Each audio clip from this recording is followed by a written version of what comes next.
Ça fera 2 semaines que l'opération Serval a été lancée. L'objectif des troupes maliennes et françaises, ce sont les villes du Nord. Ces dernières heures, l'aviation française a d'ailleurs mené des raids aériens au sud de Gao, près de la frontière nigérienne. 2 semaines de guerre, je vous le disais, et l'inquiétude de plusieurs organisations de défense des droits de l'homme. Elles soupçonnent l'armée malienne d'avoir commis des exactions. Paris a appelé hier l'état-major malien à la plus grande vigilance. Écoutez Philippe Bolopion, il travaille pour Human Rights Watch.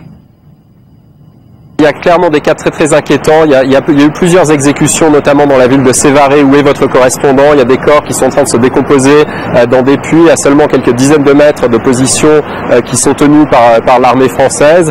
On a aussi des cas de viol dans un petit village proche de Sévaré, toujours attribué à l'armée malienne.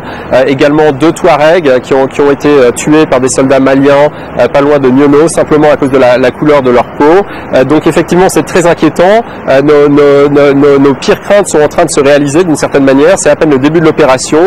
On n'est pas encore dans le ratissage du Nord d'une certaine manière. Et donc on est très inquiet pour l'avenir. C'est pour ça qu'on appelle les autorités françaises à prendre ces exactions extrêmement au sérieux, à envoyer des messages très fermes aux autorités maliennes pour leur dire qu'ils ne toléreront pas ces abus. On va revenir sur cette question des exactions qu'il faut prendre, bien sûr, avec beaucoup de prudence avec vous. Armelle Charrier, bonsoir. Bonsoir. Vous êtes notre spécialiste des questions internationales. Philippe Bolopion à l'instant parlait de cette menace, de ce risque. Est-ce que on va assister à des règlements de compte dans ce pays, au Mali, au nom de la lutte contre le terrorisme? Indiscutablement, il y a une vraie menace et il y a de vraies inquiétudes à avoir. Pourquoi? Parce que le terrorisme a pris souche, en fait, dans un endroit qui était déjà un endroit de souffrance. Sinon, il n'y aurait pas pu y avoir le terrorisme si ça avait été un État qui avait été vraiment construit. C'est un endroit de souffrance parce qu'il n'y arrive pas à y avoir de discours entre d'un côté le sud, et principalement les Bambara, de couleur noire de peau, et de l'autre côté au nord, les Touaregs. Et donc les Touaregs que du coup, les Noirs appellent les peaux blanches ou les peaux rouges. Et donc depuis, en fait, que le Mali est né, c'est-à-dire depuis plus de 50 ans, il y a un affrontement entre ces 2 ethnies, et un affrontement qui généralement passe par beaucoup de violence. Non seulement beaucoup de violence, mais en plus, du coup, avec des pouvoirs qui sont au sud, qui sont des pouvoirs économiques. Donc on sait qu'il peut y avoir des solutions, mais elles doivent être politiques, elles seront difficiles à trouver. Il faut prendre l'exemple du Niger, qui a pris, par exemple, un premier ministre Touareg pour à un moment donné faire une assimilation un peu difficile, mais commencer un peu une assimilation de tout un pays. Or là, ce que l'on voit est une évidence. C'est-à-dire que de la même manière que quand il y a eu conquête des Touaregs et qui sont allés vers le sud, il y a eu, on nous a raconté quelques affaires qui sont arrivées, mais de la même manière, il y a eu à ce moment-là des réactions dans les villes de Bamako, dans les villes de Kati qui est à côté de Bamako, où les populations noires du coup déjà s'en prenaient aux Touaregs qui étaient là.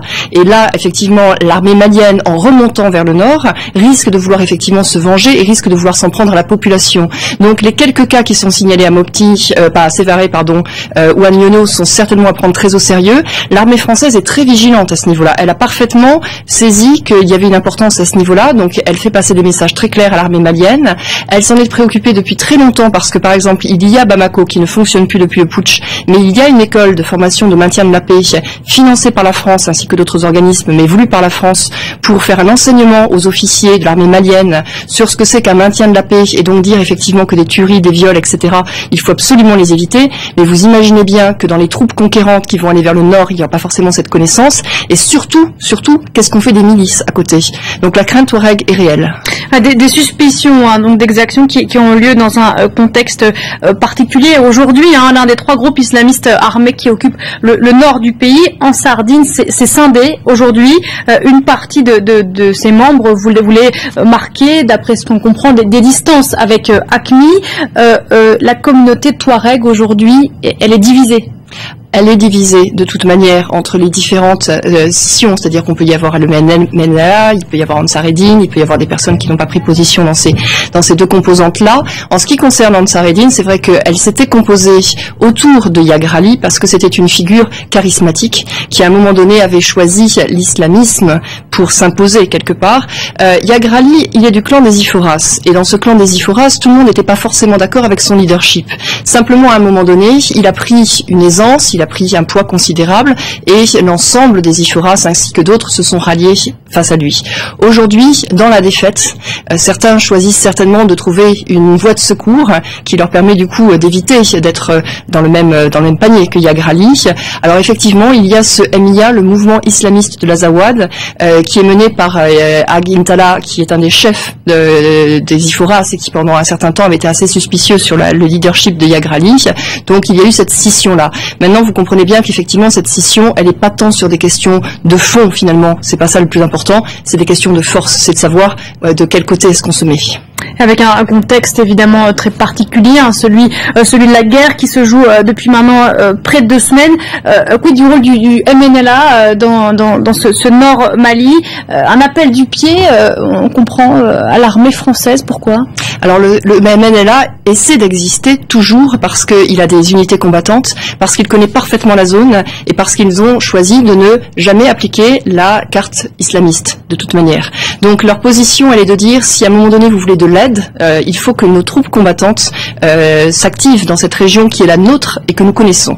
Malheureusement, ils associent tout cela avec un discours politique qui est très difficile en temps de paix, en temps de guerre, pardon, donc qui est tout à fait, ils ont tout à fait le droit, mais qui est difficile en temps de guerre. Donc aujourd'hui, ils ne sont pas entendus comme ils devraient l'être. L'autre problème, il est aussi que on se retrouve avec des populations qui sont les populations civiles qui sont très perdues dans tous ces conflits. Vous voyez là, on est en train de parler de troupes combattantes, de différents clans, etc. Je crois qu'il faut revenir aussi à une notion très forte qui est juste les populations locales. Comme je vous l'ai dit, elles ont très peur. Et ce qui est intéressant de constater, c'est la fuite de ces populations. Alors la fuite de ces civils Touaregs, tout simplement. On me disait qu'il y avait presque 4000 personnes qui avaient été enregistrées aujourd'hui à la frontière mauritanienne et sous 2 jours à peine. Vous voyez, donc c'est la peur. Et du côté du Niger, c'est presque 10 000 en 4 ou 5 jours. Donc il y a bien une peur là, vraiment importante, de ce qui va se passer. Une peur à la fois des combats et de cette mainmise des islamistes sur ces villes du Nord. Merci beaucoup Armel Charrier pour votre éclairage sur la situation au Mali. On en vient à l'Égypte à présent, qui s'apprête à célébrer demain le 2e anniversaire du début de la révolution